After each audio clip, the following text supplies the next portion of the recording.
Army Chief of Staff General George C. Marshall called General Lesley J. McNair the brains of the Army during World War II in recognition of his role in making the U.S. Army the world's most potent fighting force. This is World War II in 2.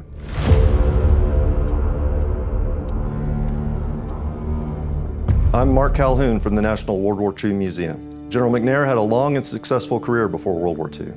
He commanded a field artillery battery during General Pershing's punitive expedition in Mexico and went on to serve on Pershing's staff during World War I.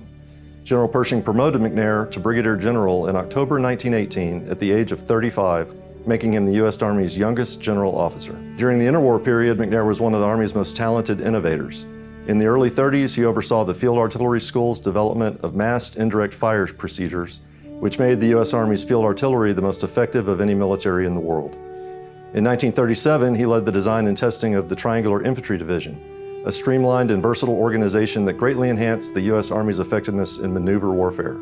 Finally, on the eve of the war, McNair redesigned the curriculum of the Command and General Staff College, optimizing the preparation of mid-level officers for combat staff assignments. General Marshall appointed McNair Chief of Staff of General Headquarters in 1940, entrusting him with the massive task of leading the Army's mobilization and training as it prepared for war.